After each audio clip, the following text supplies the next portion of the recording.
സ്വപ്നം കാണുക നമുക്കെളുപ്പമാണ്. പക്ഷേ ആ സ്വപ്നങ്ങൾ യാഥാർത്ഥ്യമാകുന്നത് അപൂർവങ്ങളിൽ അപൂർവമാണ്. ഇതും നമ്മൾ കണ്ട ഒരു സ്വപ്നമായിരുന്നു.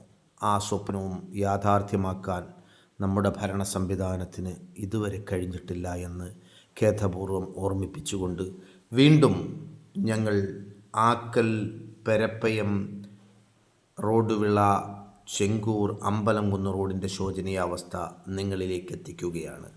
ഇതുപോലെ നിലവാരത്തിൽ പണിയുമെന്ന് ഉറപ്പ് നൽകി നമ്മളുടെ കണ്ണിലൊക്കെ പൊടിയിട്ട ഭരണ സ്ഥിരാകേന്ദ്രങ്ങളിലുള്ളവരോട് ഒരൊറ്റ ചോദ്യം: എന്നെങ്കിലും ഒരിക്കൽ ഇതുപോലുള്ള റോഡിലൂടെ ഞങ്ങൾക്ക് യാത്ര ചെയ്യാൻ കഴിയുമോ?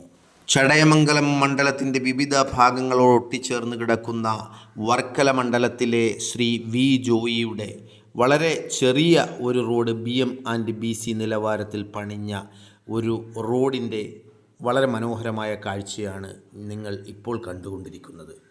ഇനി നമുക്ക് നമ്മുടെ റോഡിൻ്റെ മനോഹരമായ കാഴ്ച കൂടി ആ മുകളിലോട്ട് നോക്കിയാൽ നിങ്ങൾക്കൊന്ന് കാണാം. ഇതിനെക്കുറിച്ച് ചില കാര്യങ്ങൾ നിങ്ങളിലേക്ക് എത്തിക്കാൻ വേണ്ടിയിട്ടാണ് ഇന്ന് ഞങ്ങൾ ശ്രമിക്കുന്നത്.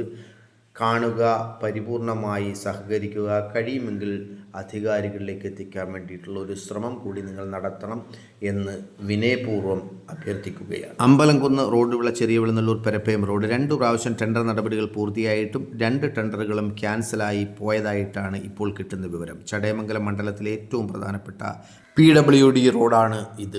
ഇനി ഈ റോഡ് ഈ അടുത്ത കാലങ്ങളിലെങ്ങും പണിയാതിരിക്കാനുള്ള ചില സാങ്കേതിക തടസ്സങ്ങളുണ്ട്. അതുകൂടി ഞങ്ങൾ നിങ്ങളിലേക്ക് എത്തിക്കുകയാണ്.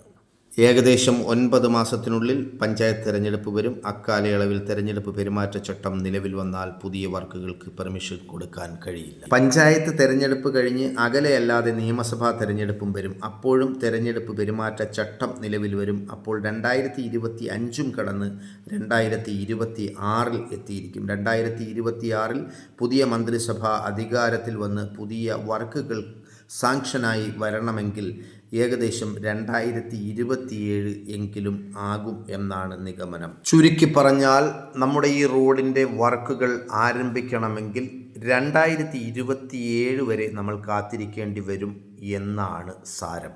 മറിച്ച് എന്തെങ്കിലും സംഭവിക്കണമെങ്കിൽ അത് നമ്മുടെ നാടിൻ്റെ ജനപ്രതിനിധി മന്ത്രിസഭയിലും ബന്ധപ്പെട്ട വകുപ്പുകളിലും ശക്തമായ ഇടപെടൽ നടത്തേണ്ടി വരും.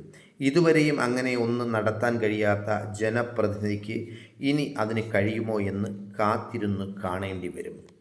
ആയൂർ ടു ഓയൂർ ന്യൂസിന് വേണ്ടി മുജീബ്, ആക്കൽ.